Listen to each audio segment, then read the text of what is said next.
Bonjour, bonjour. Nous allons commencer. Merci à tous d'être là.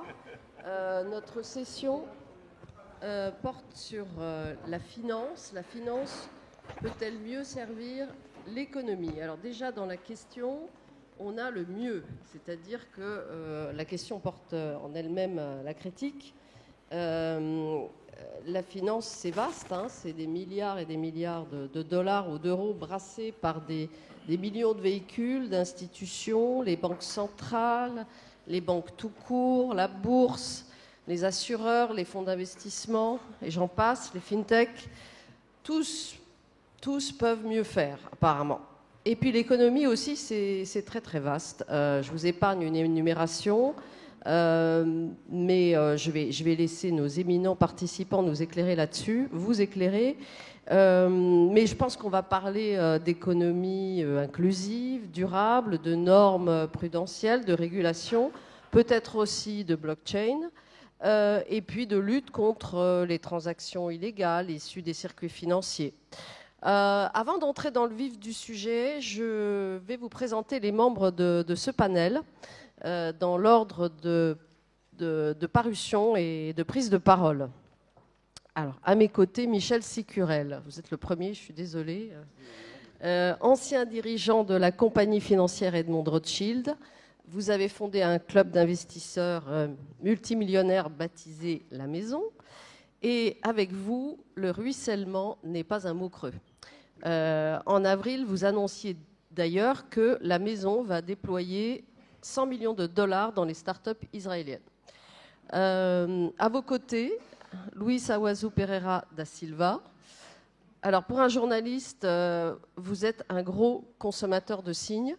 Mais bon, plus sérieusement, vous êtes directeur général adjoint de la Banque des règlements internationaux, la banque centrale des banques centrales. Enfin, le contrôleur des banques centrales, si je puis dire, la vigie ultime qui veille pour assurer la stabilité monétaire et financière. Marianne Barba-Layani, vous êtes directrice générale de la Fédération bancaire française. Autant dire l'oreille, la voix et, pourquoi pas, la conscience des banques françaises. Une femme d'influence occupée notamment depuis le Brexit à galvaniser l'attractivité de la place de Paris face à la toute-puissance City de Londres. François Riahi, vous êtes directeur général de Natixis depuis 1 an. Natixis, c'est la banque d'investissement de BPCE. Qui dit investissement dit prise de risque, pas sans filet. Raison pour laquelle vous déclariez en février vouloir renforcer vos équipes de gestion et de supervision après, il faut le préciser, un accident de marché en Asie. Thierry Déhaut, vous êtes le fondateur et le président de Meridiam, un fonds qui finance les ouvrages publics et qui gère plus de 6 milliards d'euros d'actifs. Après la crise financière de 2008, les investisseurs ont apprécié. Votre credo, c'est le long terme, mais aussi le futur de la planète à travers votre fonds transition climatique, accompagné d'un bilan carbone calculé pour chaque projet. Voilà donc qui sont nos participants aujourd'hui. Évidemment, je vais céder la parole à Jean-Paul Paulin. À part aimer les allitérations, notre économiste du cercle suit dans toutes les instances, est présent dans toutes les instances de pédagogie et de sciences économiques, en particulier à Orléans. Et un de vos dada, disons-le, c'est la monnaie et les banques, et ça tombe bien. Jean-Paul Paulin, je vous cède la parole. Merci, Bruna. Bon, chacun sait que depuis la crise, le système financier est soumis à des critiques nombreuses et importantes qui concernent au fond ce qui s'est passé, c'est-à-dire des problèmes de prise de risque excessive, des problèmes aussi de manquement à une éthique. Mais ces questions sont naturellement importantes et on en a payé le prix. Elles sont en principe en voie de résolution. Mais je crois que la question qui nous est posée est plus large. La question posée, c'est est-ce que les contributions du système financier au fonctionnement de l'économie, disons pour faire court à la croissance, pourraient être améliorées? Alors, quelles sont les contributions de la finance à l'économie. Bon, on cite en général l'émission et la gestion des moyens de paiement, on cite les produits d'assurance, l'assurance des individus et des institutions, et on cite bien sûr et avant tout la collecte de l'épargne, la collecte des capitaux et leur allocation que l'on souhaite optimale. De ce point de vue, que pourrait faire la finance pour mieux servir l'économie? Eh bien, d'abord, c'est assurer à tous les individus, à toutes les institutions, un égal accès à ces services financiers. On appelle ça souvent la finance inclusive, c'est-à-dire, en effet, la possibilité de permettre mieux que ce n'est le cas dans la marche générale des affaires, à tous les individus. Il y a des individus qui sont exclus, c'est des services bancaires de base, c'est particulièrement vrai dans les pays en développement. Il y a des restrictions à l'accès au crédit, et là-dessus, d'ailleurs, les fintechs pourraient avoir un rôle, puisqu'elles sont censées nous permettre de traitement d'informations de meilleure qualité. De tout temps, il y a eu des récriminations de ce point de vue. Les PME n'ont pas suffisamment accès au crédit, les start-up n'ont pas suffisamment accès au crédit, ce genre de choses. Et d'ailleurs, la France était un grand spécialiste de la sélectivité du crédit, comme on le disait à l'époque. Il y a des choses depuis qui ont été mises en œuvre, un peu partout d'ailleurs, d'ailleurs sans que l'on puisse savoir vraiment avoir un bilan de ce qui est fait. Donc, première chose. Deuxième chose, la question de l'allocation de ce capital. Est-ce que le capital est alloué de façon optimale? Juste une chose sur ce point. On nous explique aujourd'hui l'affaissement de la croissance, on nous explique la baisse du progrès technique par une mauvaise allocation, par un excès d'épargne sur l'investissement. Quand on regarde les choses, on sait qu'il y a des multitudes de projets d'investissement, d'opportunités d'investissement qui ne sont pas exploitées. Ma thèse serait plutôt à l'inverse de la thèse de Bernanke, que ce n'est pas tellement qu'il y a trop d'épargne, c'est que cette épargne est mal distribuée. Et que notamment, elle est mal distribuée parce qu'elle se dirige vers des choses de trop court terme, d'une part, et que les risques sont mal appréciés. Reste à savoir comment on va essayer de traiter ces problèmes. Est-ce que c'est parce que l'État doit y mettre du sien, les partenariats publics-privés par exemple? Est-ce que les banques centrales doivent intervenir dans cette affaire? J'avais un dernier point, mais je ne vais pas le traiter. Merci. Ni faire allusion, puisqu'il y a un problème de coût de financement aussi. On passe la parole tout de suite à Michel Sicurel. Alors, merci beaucoup d'être là aux aurores. On pensait que la salle serait vide. Je vais commencer par une fable. Lorsque j'étais enfant, mon grand-père me racontait une fable dont je n'ai compris la morale que bien plus tard. Il s'agissait d'un fermier qui avait habitué son âne à manger un peu moins chaque jour tout en l'accablant de reproches. Et lorsqu'enfin il parvint à ne rien manger du tout, cet imbécile d'animal trouva le moyen de mourir. Alors cette fable, ce qui est drôle, c'est que Jean-Paul m'a dit que sa grand-mère lui racontait la même fable. Et je me suis dit dans un premier temps que cette génération de la guerre avait des belles valeurs. Et puis dans un deuxième temps, je me suis dit, Jean-Paul, que mon grand-père et ta grand-mère avaient dû nous cacher quelque chose, mais on ne le saura pas. Mais en réalité, je voudrais revenir au sujet qui est la finance. On accuse la finance de se goinfrer, de ne pas nourrir l'économie dite réelle, mais la finance, tirant la charrue de la planète, n'est-elle pas en réalité l'âne de la fable? Ce que je crois, c'est que c'est l'âne de la fable. Et un seul exemple, très peu de grandes banques valent en bourse le montant de leurs fonds propres, et je trouve que ce sont de drôles d'usurières qui ne sont même pas capables de rembourser leurs actionnaires. Depuis plus de 2 siècles, la monnaie, le crédit, l'assurance ont joué un rôle décisif qui était celui de l'huile dans le moteur économique. D'ailleurs, les altermondialistes confondent dans leur critique absolue et radicale de la mondialisation et financiarisation. Et en réalité, ils ont raison, l'un ne va pas sans l'autre. S'agissant des piliers monétaires et financiers qui portent le monde aujourd'hui, rien n'est acquis.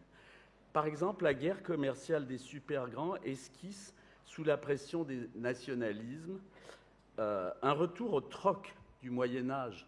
Je te vends de la technologie, tu me vends de la nourriture, etc. Et en fait, le troc du Moyen-Âge, c'est moins de marché, moins de finances et plus de politique. La banque et l'assurance sont menacées dans leur cœur de métier par l'exacerbation des contraintes de fonds propres, de ratios et de régulation, et plus encore, sans doute, mais je ne m'attarderai pas parce que c'est un sujet en soi, par les taux bas, qui, de mon point de vue, le resteront parce que l'Occident vieillit, que par conséquent, la vraie tendance du monde occidental, c'est la déflation, et que le numérique élimine l'inflation salariale. Il n'y a plus de courbe de Phillips, on voit bien. Donc, en fait, je pense que les taux resteront bas, et donc les grands acteurs financiers souffriront. Comme le crédit ne paye plus sa couverture en fonds propres, et que les dépôts coûtent en intérêts négatifs et en bureaucratie, les banques sont débordées. Elles sont débordées d'en haut par les banques centrales, qui financent directement les entreprises et les États, petit à petit, et d'en bas par les crypto-monnaies, crypto-banques, etc., qui s'insinuent dans l'espace vide. Je pense qu'on en parlera tout à l'heure. Pour les mêmes raisons, les compagnies d'assurance peinent à couvrir les grands risques et les adressent désormais de plus en plus à l'oligopole des réassureurs géants. Vous avez entendu parler d'une histoire où un assureur voulait racheter un réassureur, et c'était dans le sens de l'histoire.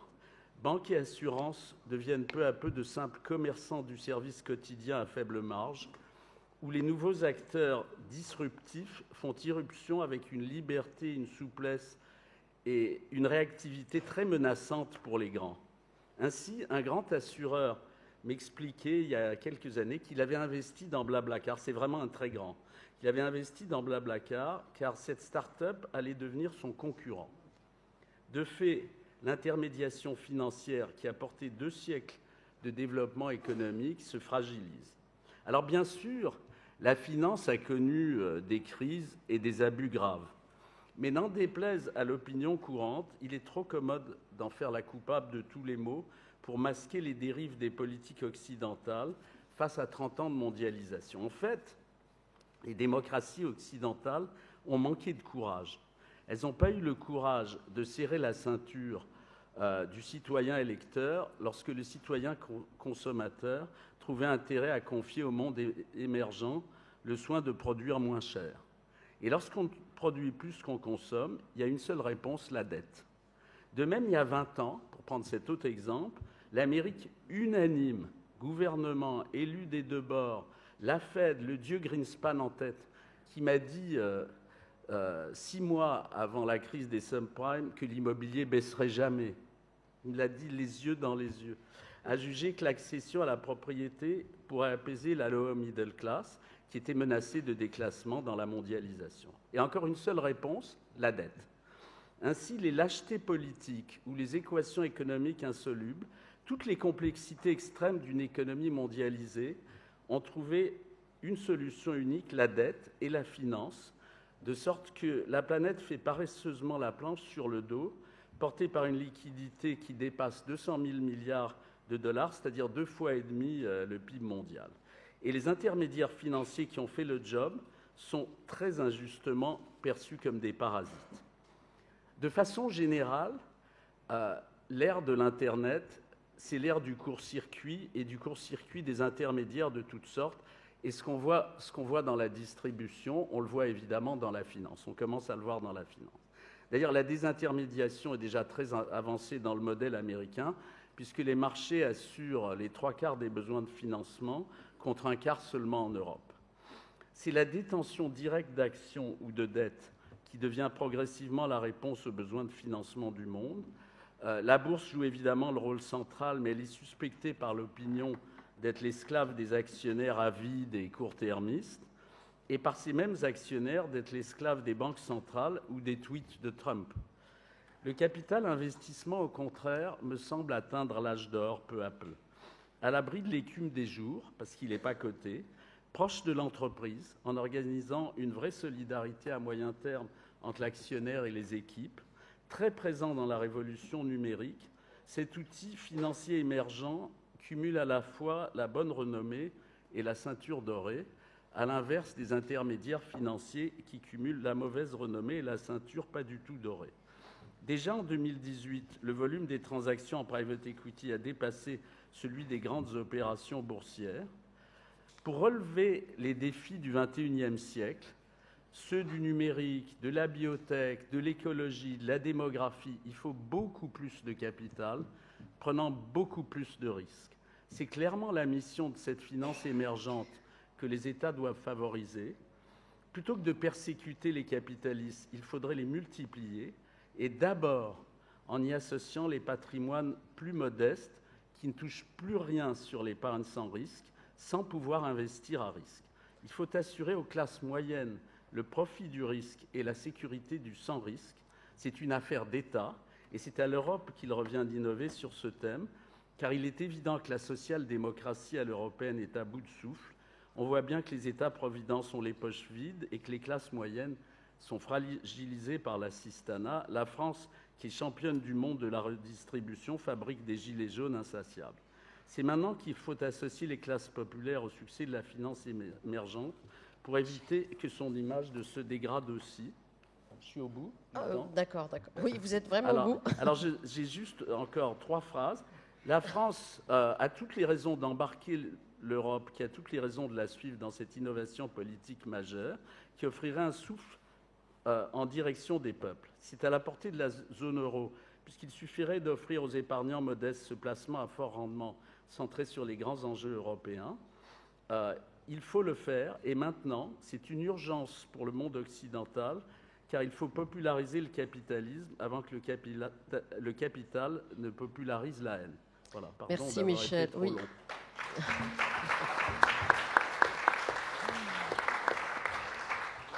Louis, c'est à vous. Merci Bruna. Bon, alors Michel nous propose une finance.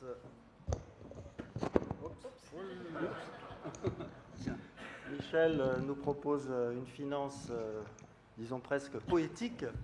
C'est très très bien. Je crois qu'il faut le reconnaître. Hein, on est beaucoup autour de cet amphi. La finance est là effectivement une mauvaise image, une mauvaise presse, et c'est pas un hasard. Quand on regarde la capacité qu'elle a à créer des grandes crises financières globales, quand on regarde la façon dont des salaires exorbitants sont payés, quand on regarde le fait qu'elle est capable de créer des entreprises spéculatives, c'est vrai qu'il y a des éléments, disons, qui pourraient associer les gens qui bossent dans ce milieu-là, une espèce de battleur des temps modernes, à vendre un peu des illusions sans que les gens se rendent compte effectivement, enfin vous, moi, des risques qu'on prend à investir dans un certain nombre de produits financiers.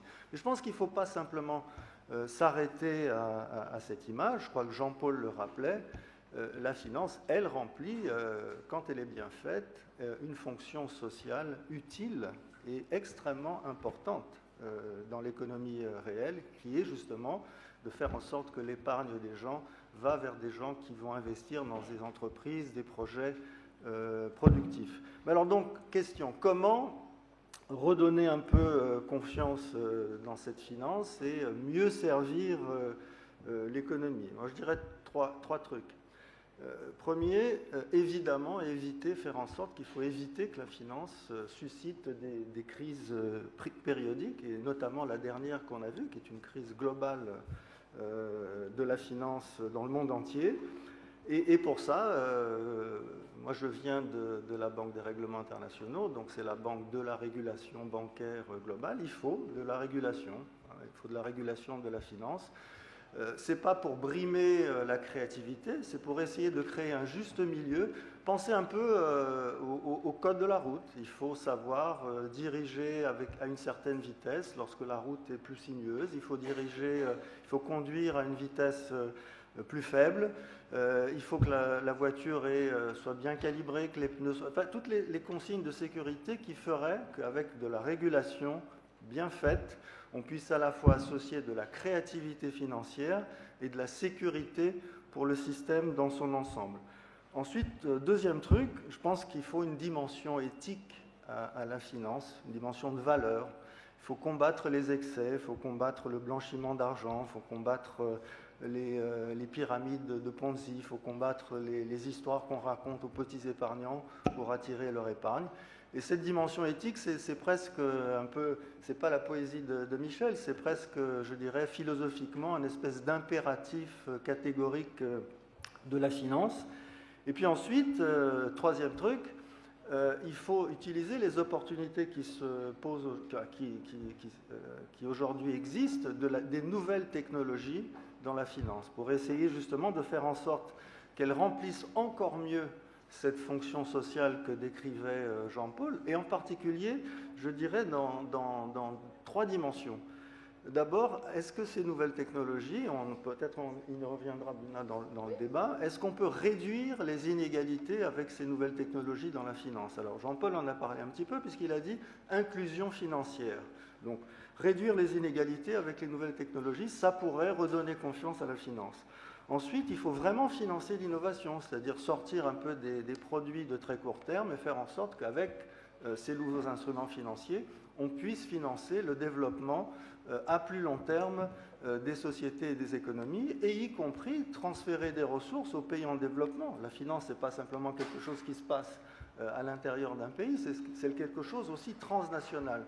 Donc financer le développement d'autres pays, parce que là aussi, ça favorise le développement d'autres, ça peut contrôler l'immigration, ça peut apporter toutes sortes de bénéfices à nos sociétés plus développées.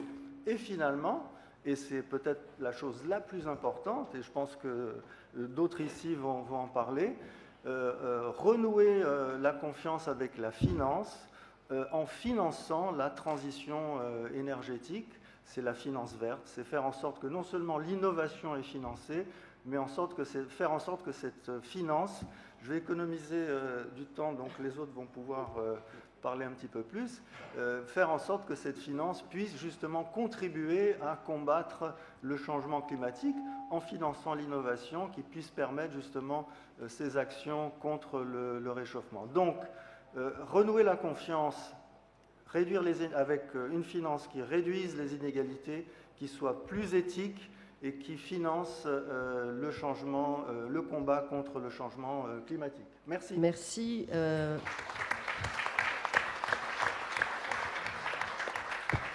Marianne, je crois qu'il vous a laissé 1 minute de plus, donc profitez-en. À vous. Merci beaucoup. Le voisin l'avait déjà consommé, me dit-on, mais je vais donc reprendre le sujet. La finance peut-elle mieux servir l'économie? Alors, chère Bruna Basini, tout d'abord, je ne conçois pas cette question comme une critique.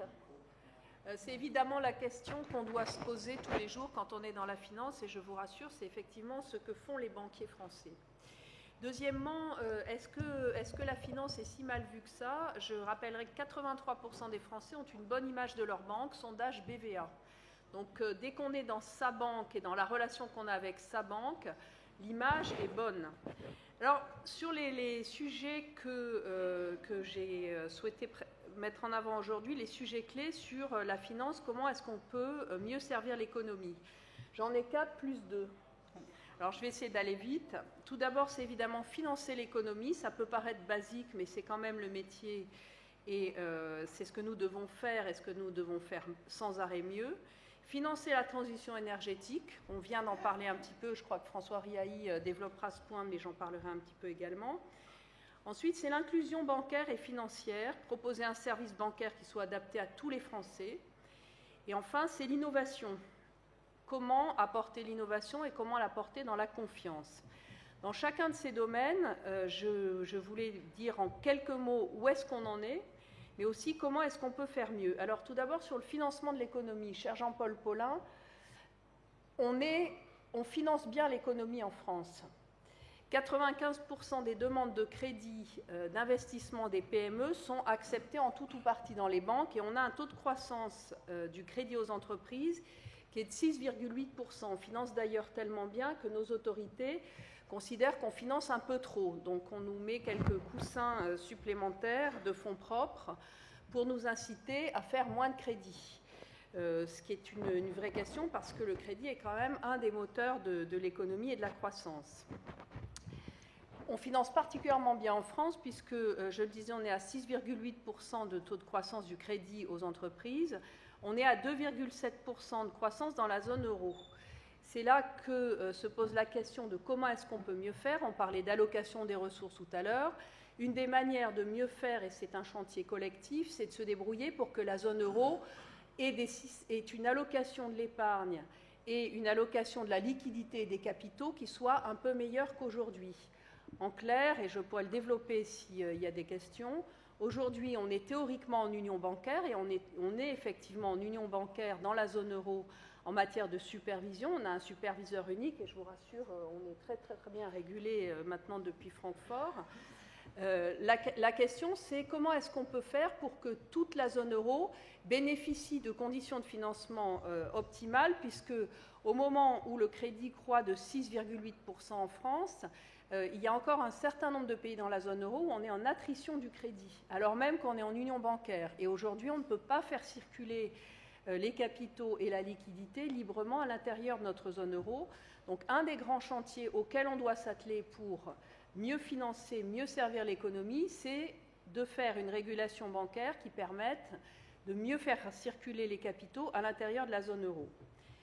Financer la transition énergétique. La place financière de Paris vient de prendre le 2 juillet, donc il y a quelques jours à peine, une série de nouveaux engagements très importants devant le ministre des Finances. Alors c'est un approfondissement, parce que depuis 2015 notamment, c'est-à-dire depuis la COP21, on s'est engagé très fortement au bénéfice de la transition énergétique. Et là, la place financière vient donc de franchir une nouvelle étape avec des stratégies de désengagement du charbon. Tous les acteurs financiers se sont engagés à mettre en place des stratégies pour ceux qui n'en avaient pas, puisque pour ce qui concerne les grandes banques françaises, par exemple, elles ne financent plus de nouveaux projets de charbon thermique directement ou indirectement. Et surtout, et ça c'est le point fondamental, elles accompagnent le mix énergétique de leurs clients. Notre conviction, c'est que la transition énergétique, elle se fera avec les acteurs existants pour la majorité des cas, et que donc c'est avec ces acteurs qu'il faut qu'on définisse des stratégies pour se désengager d'une économie carbonée. Le troisième élément sur lequel nous devons à la fois regarder où nous en sommes et voir comment est-ce qu'on peut faire mieux, c'est sur l'inclusion bancaire et financière. Alors tout d'abord, un petit cocorico, selon l'OCDE, la France est en pointe en matière d'inclusion bancaire et financière. C'est vrai que plus de 99% des Français ont un compte bancaire et qu'on a tout un continuum de typologie de compte bancaire, souvent défini d'ailleurs avec les pouvoirs publics. Il y a un vrai écosystème dans ce domaine en France qui associe les pouvoirs publics, le secteur bancaire depuis plusieurs années. Et on a tout un continuum de bancarisation qui permet absolument à tous les Français d'avoir un compte bancaire et d'avoir un service bancaire de base. Je pense que c'est un modèle. On a parlé aussi d'accès au crédit. Alors oui, il faut développer l'accès au crédit, il faut avoir des mécanismes ad hoc. On a des mécanismes de caution, par exemple, qui sont spécifiques à la France. Il faut aussi faire du crédit responsable. On ne peut pas mettre tout le monde dans une logique de crédit. On doit veiller au surendettement et à sa prévention, et c'est aussi un des éléments essentiels dans l'inclusion bancaire et financière. Le quatrième élément dans lequel on doit continuer à progresser, c'est en matière d'innovation et d'acclimatation de l'innovation.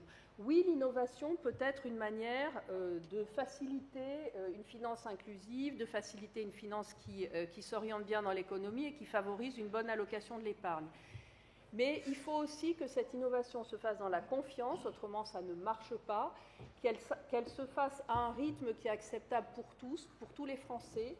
Il y a des phénomènes de génération, il y a des phénomènes d'accès au haut débit, etc. Donc il faut à la fois faire cette innovation, mais il faut maintenir un service de proximité. C'est d'ailleurs ce que nous demandent les Français. C'est un petit peu la difficulté pour le secteur bancaire.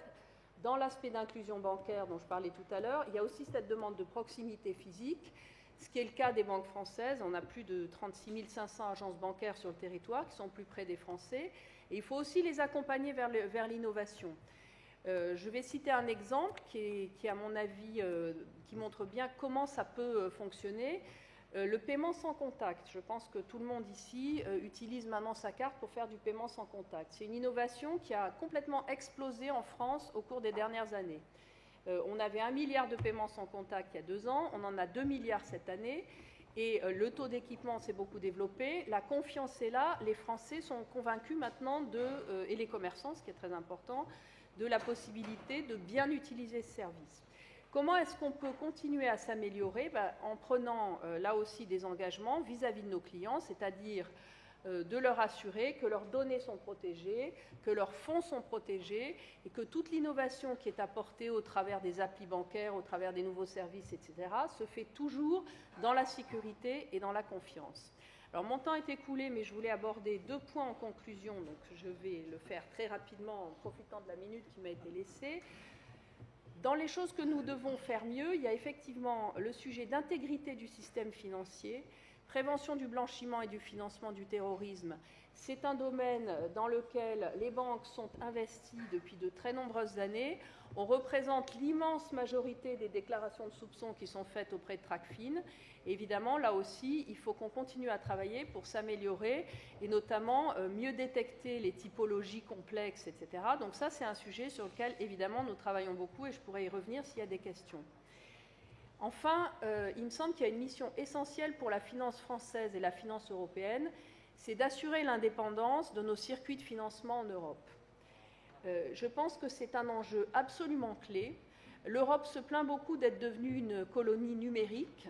Elle a, en matière financière, tous les atouts pour conserver des circuits de financement en partie autonomes. On a déjà perdu beaucoup de parts de marché, d'ailleurs, en Europe, malheureusement, en banque de financement et d'investissement, plus de 10 points de parts de marché perdus en 10 ans. Il faut faire attention notamment en matière de réglementation. Bien sûr qu'il faut de la réglementation bancaire, tout le monde est pour, y compris les banques qui ont soutenu l'union bancaire, et on a bien compris, après la crise financière, qu'il fallait re-réglementer. Mais il faut faire attention à ce que les réglementations bancaires ne se traduisent pas par des distorsions de concurrence entre systèmes, en particulier au détriment du système bancaire européen. Je signale juste, et j'espère qu'il y aura des questions, que la transposition du dernier accord de Bâle, qui a été conclu en décembre 2017, se traduirait, toutes choses égales par ailleurs, si on n'y fait pas attention, par une augmentation des contraintes de 24% sur les banques européennes et de 2,5% sur les banques américaines. Donc je ne voudrais pas qu'on se retrouve, si on ne fait pas attention à ce sujet, dans 4, 5 ans, 10 ans, en se disant finalement, on avait des circuits de financement en Europe adaptés à la bancarisation de proximité de tous les Français, adaptés au soutien de l'économie, au soutien des infrastructures et de la transition énergétique, où on est véritablement en pointe, et de se retrouver dans une situation où on se dit finalement, on a un système bancaire qui est devenu purement régional et provincial et qui n'a plus les moyens d'être le fer de lance de l'accompagnement de l'économie européenne vers une économie plus verte, des infrastructures plus adaptées, des infrastructures bancaires qui soient adaptées aux besoins de tous les clients et un financement très dynamique au bénéfice des PME. Merci à tous.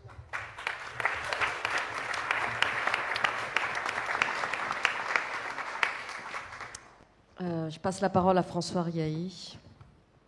Merci beaucoup Bruna. Je voudrais commencer par corriger une erreur qui est assez répandue, qui serait l'idée que Natixis est une banque d'investissement. Nous avons 4 métiers, la gestion d'actifs, la banque de grande clientèle, l'assurance et les paiements. Et ces 4 métiers sont tout à fait concernés par cette question du service de l'économie. On a 16 000 collaborateurs qui, comme tout un chacun, ont envie d'être utiles, se posent la question de l'utilité de leur apport à l'économie. Notre façon d'être utile, c'est de servir nos clients, de leur apporter de la valeur ajoutée. Et effectivement, je voudrais concentrer mon propos sur un des sujets fondamentaux de notre temps, sur lequel il me semble que la finance a un rôle absolument central à jouer, qui est celui du combat contre le réchauffement climatique. Et comme le thème des universités d'été, c'est d'essayer de retrouver de la confiance, je voudrais dire que sur ce sujet-là, les choses sont en train de changer. Elles sont en train de changer positivement. Et moi, je constate une inflexion récente sur le sujet qui me paraît extrêmement fondamentale. Je rencontre des clients quasiment tous les jours qui évoluent dans différentes industries, dans différentes géographies. Depuis 12-18 mois, une partie très importante de nos échanges se concentre sur cette question du financement de la transition énergétique et de l'accompagnement de leur transition. En effet, il me semble qu'aujourd'hui, les entreprises, partout dans le monde, dans toutes les industries, sont en train de considérer qu'elles vont avoir à adapter toute leur stratégie pour avoir une approche soutenable en matière climatique. Et avec le risque, si elles ne le font pas, de se priver à terme plus ou moins rapproché de deux ressources essentielles, les ressources financières et les ressources humaines. Alors, les ressources humaines, ce n'est pas mon sujet, mais je trouve que c'est intéressant de noter que assez récemment, il y a eu une initiative qui a été prise par les grandes écoles et les universités françaises pour faire signer un manifeste aux étudiants pour dire aux entreprises, si vous n'êtes pas sérieuses sur le développement durable et sur le réchauffement climatique, on ne viendra pas chez vous. Il y a eu 30 000 signatures. Évidemment, aucune entreprise ne peut se priver de ressources humaines de qualité, c'est un élément à prendre en compte. Mais je me concentrerai sur les ressources financières. Je voudrais donner deux exemples concrets. D'abord, une patronne d'une société pétrolière américaine qui me disait il y a quelques mois, on a besoin d'investir et on se dit qu'on ne pourra pas dans les prochaines années avoir le niveau d'investissement si on n'est pas crédible sur l'aspect d'économie à bas carbone, parce que plus personne ne va nous prêter d'argent. Et donc, quelques semaines plus tard, elle a annoncé une stratégie bas carbone pour pérenniser l'accès aux ressources financières. Deuxième exemple, un autre client qui me disait je sais que vous avez arrêté de financer le charbon, etc., mais nous, on considère quand même que c'est une industrie qui continue à avoir de l'intérêt dans certains pays, c'est assez rentable, etc. Bon. Quelques semaines plus tard, il annonçait, sous la pression de ses investisseurs, un cantonnement de sa stratégie charbon. Donc, il se passe des choses assez concrètes, et je crois qu'on est rentré aujourd'hui, encore une fois de manière récente, parce que longtemps, la finance verte qui s'est développée, je dirais, dans les 10 dernières années, s'est développée un petit peu en marge de la finance traditionnelle. Aujourd'hui, je crois qu'on est rentré dans un cercle plus vertueux, où, comme l'indiquait Marianne, les institutions financières ont pris des engagements sur ce qu'elles financent, ce qu'elles ne financent plus, ce qu'elles financent moins. Et je dirais, les entreprises s'adaptent au risque finalement d'être privées de ressources financières en anticipant que ces contraintes vont se durcir de plus en plus et que donc il faut qu'elles aient une trajectoire qui soit durable. Et à l'inverse, je dirais, dans ce cercle vertueux, plus les entreprises qui sont nos clientes s'orientent vers le financement de cette transition énergétique, et plus c'est intéressant pour nous en tant que banque, en tant qu'acteurs financiers, de se mettre à leur service, puisque c'est là répondre à un de leurs enjeux majeurs et finalement être capable de gagner des parts de marché sur ce qui devient l'enjeu principal pour ces entreprises. Alors en la matière, moi je voudrais partager deux convictions fortes qui sont un peu au cœur de la manière dont on traite le sujet chez Natixis sur la finance verte. D'abord, je crois que pour qu'on parvienne à alimenter ce cercle vertueux et qui prennent de l'ampleur et qui permettent d'être dans une trajectoire qui soit la bonne, il faut passer par l'internalisation des externalités. C'est-à-dire qu'il faut intégrer ces éléments, non pas comme des données extra-financières, mais comme des données financières. Il faut chiffrer finalement le coût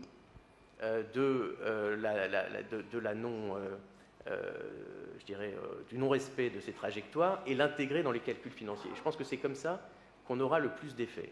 Alors, c'est ce qu'on a décidé de faire à notre niveau, puisqu'on a décidé, je crois qu'on est les seuls au monde à le faire, d'avoir une approche sur notre portefeuille de crédit sur lequel on prend en compte l'impact sur l'environnement pour calculer la rentabilité de nos crédits.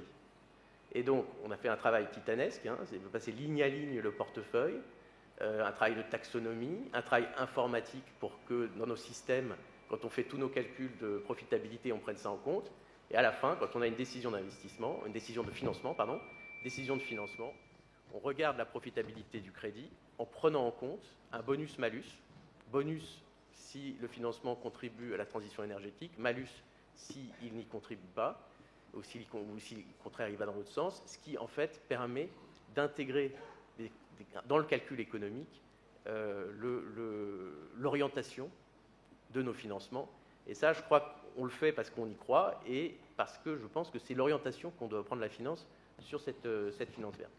La seconde conviction, elle fait écho à ce qu'a dit Marianne, c'est que justement cette notion de transition doit nous amener à changer l'approche sur la finance verte, puisqu'il va rester encore pendant des années des énergies fossiles.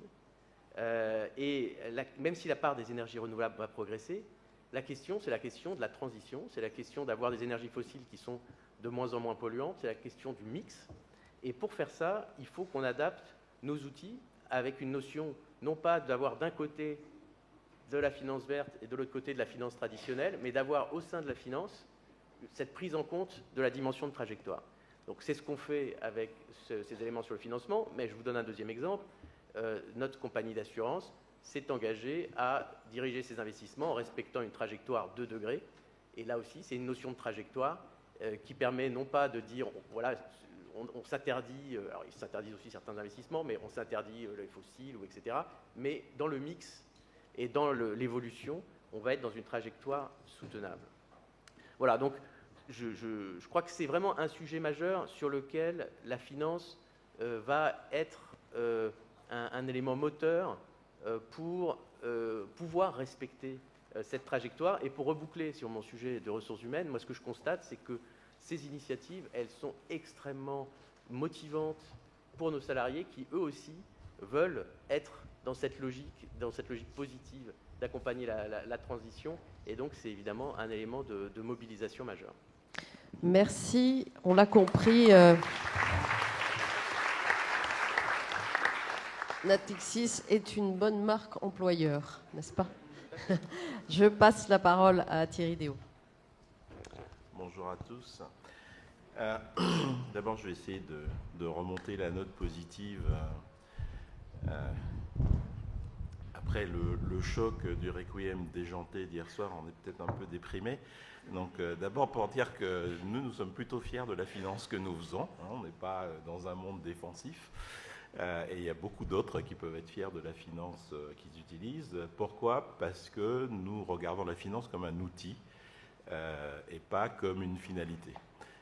Et aujourd'hui, je pense qu'au-delà du sujet éthique, on est vraiment sur la capacité des acteurs financiers à trouver un sens, c'est-à-dire des finalités et des objectifs qui soient lisibles par les populations. Donc il faut du concret et il faut que les gens comprennent ce qui a vraiment changé pour eux. Alors c'est vrai que c'est plus facile pour le chef d'entreprise de PME quand il reçoit son prêt, parce qu'il voit vraiment... mais pour la population, quand on lui parle de transition écologique, souvent ça ne veut pas dire grand-chose quand on déploie des montants. Donc il faut pouvoir mesurer ces objectifs et l'atteinte de ces objectifs et vraiment donner un sens à cette finance dans cette thématique-là.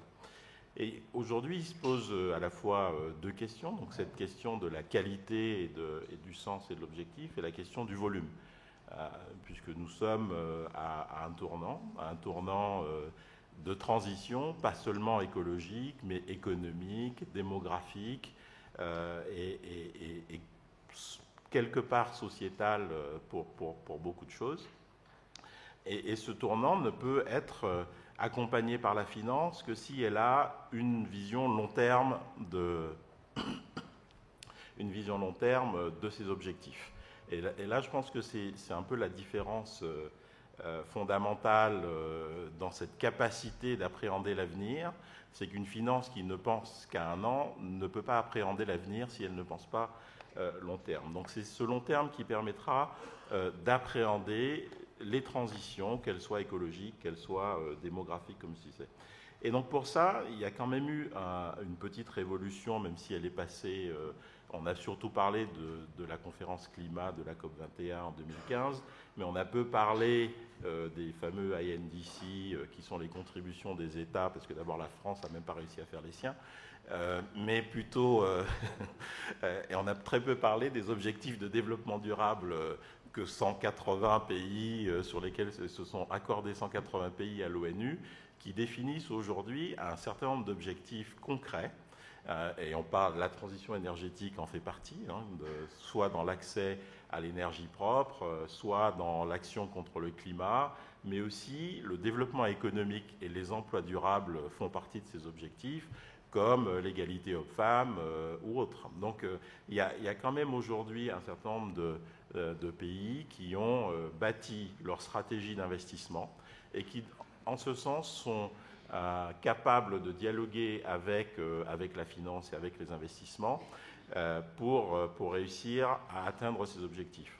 Mon dernier point, en fait, il concerne justement la nécessité de ce dialogue, presque de ce trilogue. Parce que il y a trois parties importantes. Il y a les gens qui ont le vrai argent, c'est-à-dire les épargnants, parce que finalement les financiers sont beaucoup d'intermédiaires. Les pouvoirs publics dans tout leur sens, pas seulement dans le sens régulation, mais dans le sens politique publique, notamment d'investissement, et puis la finance et les intermédiaires dans le sens large.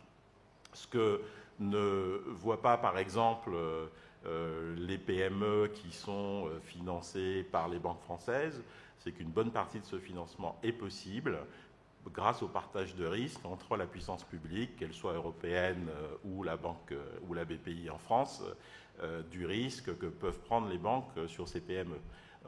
Alors évidemment, on ne va pas décliner tous les produits européens qui existent depuis 15 ans, comme Inofin ou autres, mais je suis sûr qu'il y a plein de PME qui ne savent pas aujourd'hui qu'en fait, la vraie finance qui combine à la fois la Banque française et la Commission, l'Union européenne par sa garantie, ou l'État français via son outil de développement qui est la BPI, est en fait celle qui lui rend service. Donc il faut rendre quelque part les choses très concrètes vis-à-vis des bénéficiaires pour renouer la confiance. Et je me bats à peu près tous les jours avec la Banque européenne d'investissement et les grands investisseurs publics qui ne publient que des chiffres en millions et en trillions. Alors moi, je ne sais pas ce que c'est qu'un million, parce que je n'ai jamais compté. Et je ne sais pas ce que c'est qu'un trillion, parce que je ne vois même pas ce que ça peut représenter, et je pense que le commun des mortels non plus.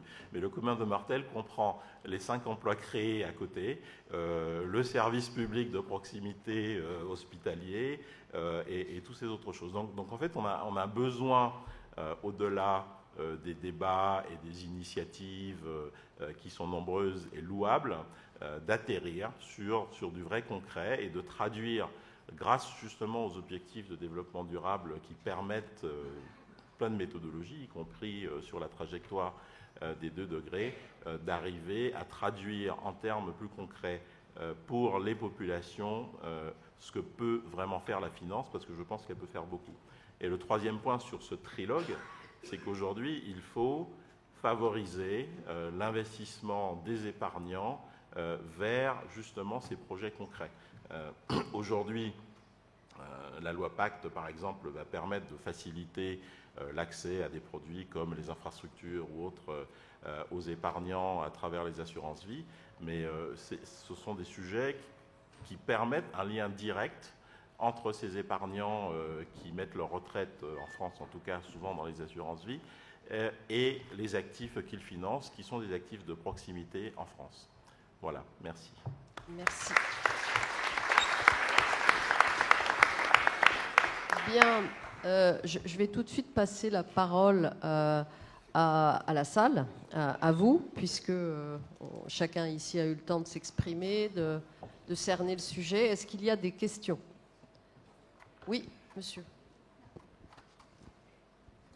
Oui, bonjour. Comment s'y prendre pour internaliser les externalités dont, Monsieur Rieille, vous parliez au niveau global du système? Parce que j'ai peur que finalement, on va se retrouver avec des banques, certaines banques qui vont financer justement ces économies très très carbonées, se faire une rente de situation et on n'aura rien gagné. C'est possible d'étendre au niveau global? Qui souhaite répondre? Peut-être d'abord François et puis Marianne. À répondre. Je pense que l'enjeu effectivement qu'on a aujourd'hui, c'est de progresser sur les outils communs. Alors c'est d'ailleurs ce qu'on a décidé de faire au niveau de la place de Paris. Marianne en parlait déjà, de travailler sur les outils communs de calcul et d'intégration. Moi je crois qu'effectivement, au fur et à mesure, on a besoin de faire rentrer dans les outils qui sont quand même les mêmes, les outils d'analyse financière sont les mêmes à peu près dans toutes les parties du monde, de faire rentrer cette dimension dans toutes les parties du monde. Moi, je trouve que c'est un sujet qui progresse très bien. Alors c'est vrai qu'aujourd'hui, c'est pour ça que ça fait partie du changement. Aujourd'hui, toutes les normes ESG sont un peu considérées comme des outils propriétaires. Chaque gestionnaire d'actifs a défini sa propre méthode de prise en compte des différents éléments. On a besoin de standardisation, je pense que vous avez tout à fait raison. C'est vrai que quand on sort du charbon, comme on l'a fait, il y a quand même d'autres qui prennent la place, des banques qui sont de pays dans lesquels cette conscience n'est pas encore aussi forte. Ceci dit, moi je trouve que la conscience écologique des acteurs financiers, elle est en train de se développer. En Asie, elle progresse énormément. Aux États-Unis, moins, mais il y a une évolution quand même récente qui va dans le bon sens. Mais on a besoin effectivement des outils que vous indiquez, c'est-à-dire de données économiques qu'on puisse tous intégrer de la même façon. Je dirais que dans ce sens-là, la COP21 est un élément qui est très fondamental, parce qu'à partir du moment où des États se mettent d'accord sur une même trajectoire, ça donne une référence commune qui doit permettre d'avoir au moins une trajectoire qui paraît soutenable et une autre qui ne paraît pas soutenable. Donc je pense que ça, c'est un élément très positif pour arriver à ce que vous indiquez. Marianne, merci. Oui, peut-être un mot de complément, parce que effectivement, c'est un sujet sur lequel on travaille depuis assez longtemps de manière collective. Et oui, il y a des propositions concrètes qui peuvent marcher. Il faut se souvenir que le secteur bancaire est un secteur extraordinairement réglementé. Et en particulier, il a une réglementation prudentielle. C'est pour ça que nous avons élaboré au sein de la fédération avec nos adhérents une proposition qui s'appelle le Green Supporting Factor, qui vise à intégrer dans la réglementation bancaire une sorte de bonus, comme il existe aujourd'hui déjà en Europe pour le financement des PME. On s'est juste inspiré de ce qui existait, ça s'appelle le SME Supporting Factor en bon français.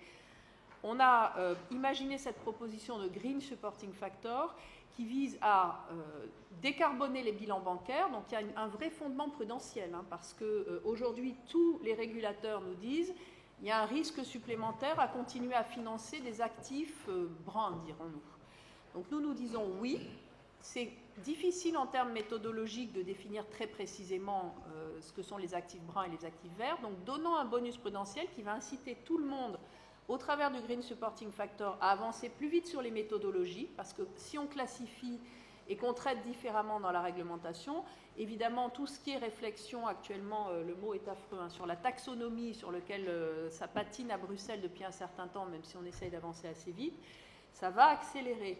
Il y a des exemples concrets d'ailleurs, puisque François Rieille l'a dit, au fond, c'est le fondement de ce qui a été fait dans sa banque en donnant sur l'allocation d'actifs des bonus et des malus. Donc oui, il y a des propositions très concrètes qui peuvent être extrêmement puissantes, Il y a un deuxième domaine dans lequel on devrait réfléchir, ça fait partie des priorités qu'on a définies pour la nouvelle mandature européenne, c'est de définir des actifs de référence en Europe, notamment en matière de finances vertes, qui pourraient servir de base à une titrisation européenne qui doit se développer de toute façon pour relancer l'union des marchés de capitaux, pour faire évoluer le mix de financement européen et permettre une meilleure allocation de ressources.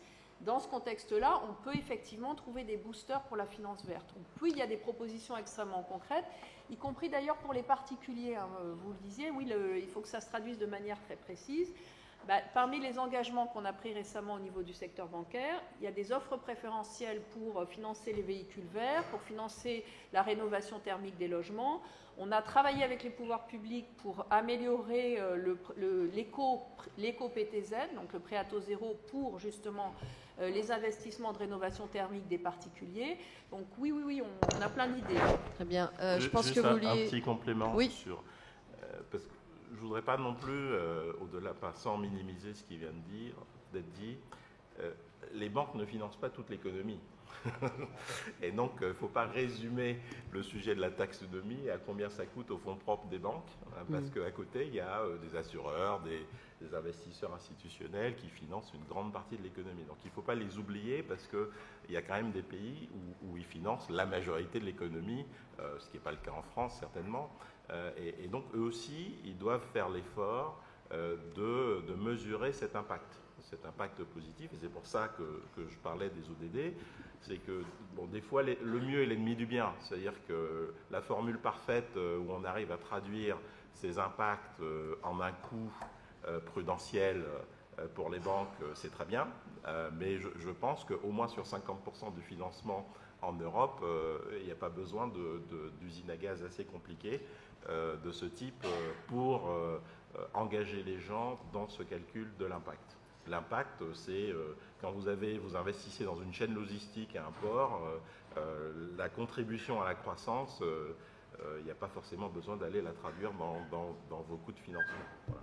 Bien. Louis, si vous vouliez également réagir. Non, vous voyez, je crois que c'est un très bon exemple justement où on peut être autour de cette table profondément d'accord sur le rôle important de la finance en général, que ce soit le secteur bancaire, mais aussi les marchés de capitaux, dans le financement de cette transition et d'une nouvelle économie verte, avec des tas d'instruments qui sont en train de surgir. Les fintechs peuvent financer l'innovation, un certain nombre d'investisseurs sont en train de privilégier exactement des nouveaux actifs.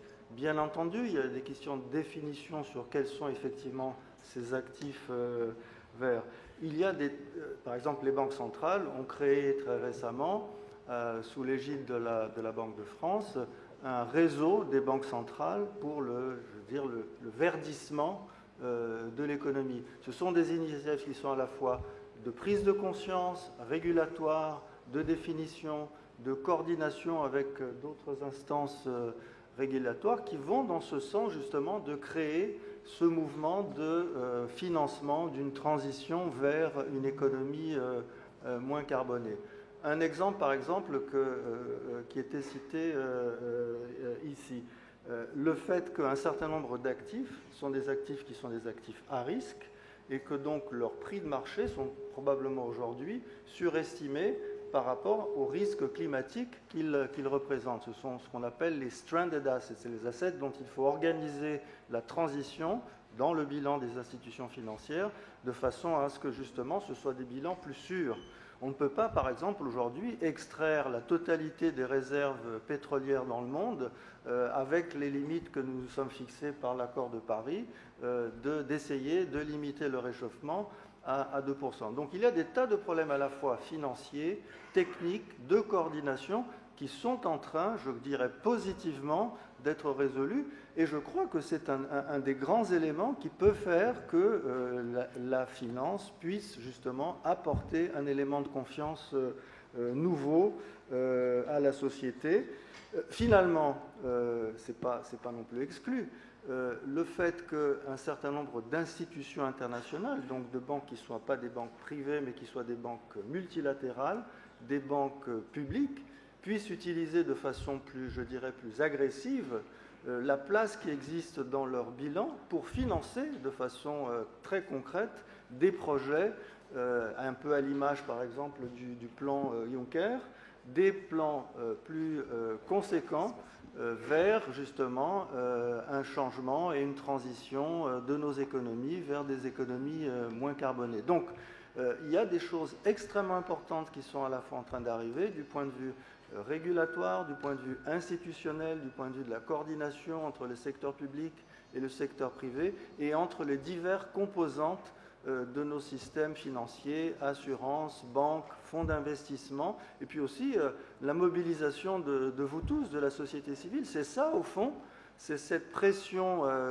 qu'il faut exercer sur l'ensemble des politiques et des responsables privés et publics pour faire en sorte que, justement, ce genre de considération avance et ce genre de considération puisse être de façon constructive, utilisée pour améliorer la qualité de vie des gens et pour justement faire en sorte que nos économies soient moins carbonées. Ça ne se passe pas uniquement en Europe, ça se passe dans le monde entier. Regardez ce qui se passe en Chine, regardez ce qui se passe dans un certain nombre de pays émergents.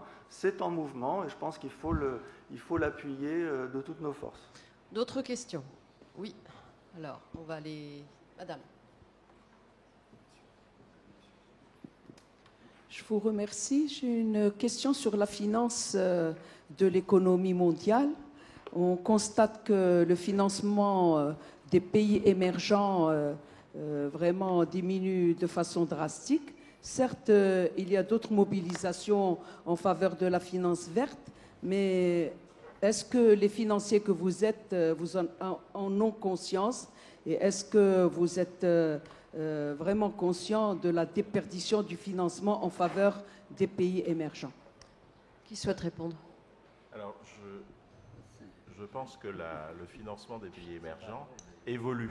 Je ne suis pas sûr qu'il diminue, mais il se transforme de l'aide publique au développement classique à de la mobilisation des acteurs publics et privés autour du financement, et notamment de la transition écologique dans les pays émergents, puisqu'il y a un engagement au niveau de la COP21, justement, entre les fonds qui ont été mis en place, de mobiliser à terme 100 milliards pour les pays émergents pour les aider dans la transition écologique. Et aujourd'hui, ce dont je parlais, qui était ce dialogue public-privé, les banques de développement, qu'elles soient multilatérales ou bilatérales, font un effort considérable, dans ce qu'on appelle le blended finance, pour mobiliser des capitaux privés au service des pays émergents. Alors, il est vrai que beaucoup de pays, en effet, réduisent plutôt leur aide au développement, mais cherchent des solutions de type innovant, comme la Commission européenne le fait avec la DG DEFCO, en mettant sur un projet pilote 1,5 milliard de garanties pour mobiliser d'autres financements pour les pays émergents. Merci. Il y avait une autre question. Oui, bonjour. Je suis absolument ravi de constater à quel point il y a une unanimité dans ce panel sur le fait qu'effectivement le financement de la transition énergétique doit être une priorité. Madame Layani, vous espériez une question sur les sujets liés à la réglementation prudentielle. J'en ai une. À partir du moment où il y a une telle unanimité, en quoi est-ce que vous auriez besoin d'être finalement encouragé à faire ce que vous considérez comme être une priorité? Est-ce que la priorité ne devrait pas être au contraire de renforcer la capacité des établissements financiers à encaisser des pertes? On sait que les risques de transition, les risques physiques sont des vrais enjeux. Est-ce que diminuer la capacité des établissements financiers à encaisser des pertes est une priorité? Est-ce qu'on ne pourrait pas aller dans l'autre sens et rajouter au titre du pilier 2 des exigences finalement prudentielles liées au sujet ESG? Étant donné que vous êtes vraisemblablement tout à fait d'accord sur le fait que c'est une priorité, ça ne devrait pas être trop problématique pour les établissements financiers dans les années à venir. Alors, je pense que sur le renforcement des fonds propres des banques, l'essentiel a été fait aujourd'hui. C'est d'ailleurs ce que disent tous les régulateurs, hein, le G20, etc. On considérait que le niveau de capitalisation, pour aller vite, des banques était aujourd'hui suffisant. Après, la question qui se pose, c'est évidemment que les banques n'ont pas forcément besoin d'incitation ou de traitement prudentiel spécifique. Tout est une question d'accélération. D'ailleurs, les banques n'ont pas attendu la mise en place du Green Supporting Factor qu'on demande parce que ça nous paraît être un facteur d'accélération pour adopter des politiques en matière de finances vertes, exclure un certain nombre de financements, en tout cas je parle pour les banques françaises que je représente, et accompagner le mix énergétique des clients de façon extrêmement proactive. Donc On peut en rester où on en est aujourd'hui. On peut aussi essayer de trouver des propositions pour accélérer. Il y a des propositions qui sont purement business. Par exemple, réfléchir à des actifs de référence qui pourraient être titrisés. Là, il peut y avoir justement un rôle pour la BEI qui peut accompagner, labelliser, peut-être garantir ce type d'actifs. Donc là, ça serait un outil de marché extrêmement puissant. Et puis, le Green Supporting Factor, pourquoi? Parce que on le sait, et c'est d'ailleurs le Conseil de stabilité financière qui l'a dit, il faut accélérer la décarbonation des bilans. Mais est-ce qu'il faut renforcer le poids des contraintes prudentielles pour le faire, ou est-ce qu'il faut les adapter et les affiner pour qu'elles donnent les bons signaux? Il nous semble que c'est plus intelligent de donner les bons signaux que de mettre des contraintes supplémentaires qui vont être relativement indifférenciées et qui vont juste se traduire ensuite par un choix d'allocation d'actifs qui n'est pas forcément le bon. Si vous ne singularisez pas, et c'est tout le sens du travail sur la taxonomie actuellement, si vous n'arrivez pas à singulariser les financements verts et à les identifier de manière précise, et si possible ensuite à leur donner un bonus, l'allocation d'actifs, elle peut se faire sur tout un tas d'autres critères qui ne sont pas forcément la transition énergétique. Donc je ne dis pas que c'est l'unique manière de faire, je dis que si on veut booster dans la façon dont les banques vont ensuite gérer leur allocation d'actifs en fonction des contraintes prudentielles, il faut réfléchir à des mécanismes de type Green Supporting Factor. Bien. On me signale qu'il nous reste 2 minutes, c'est ça? Non, le temps est écoulé. Bon, je suis désolée. Peut-être une dernière... Un dernier mot pour nous tous. La finance... on a ici Marianne et Bruna, mais la finance est essentiellement une profession qui est encore très dominée par le genre masculin. Et je crois qu'il faut saluer les transitions qui sont en train de se passer aujourd'hui, la nomination par exemple de Christine Lagarde à la tête de la BCE. Je pense qu'il faut en fait que cette profession soit, je crois, plus consciente de la nécessité de diversifier sa composition et que je pense qu'il est très souhaitable que de plus en plus de femmes assument des responsabilités dans le domaine de la finance. Peut-être que, par exemple, on n'aurait pas eu la grande crise financière globale si, au lieu de Lehman Brothers, l'entreprise se serait appelée Lehman Sisters. Peut-être que c'est effectivement, c'est pas la solution, c'est pas la panacée, mais c'est important.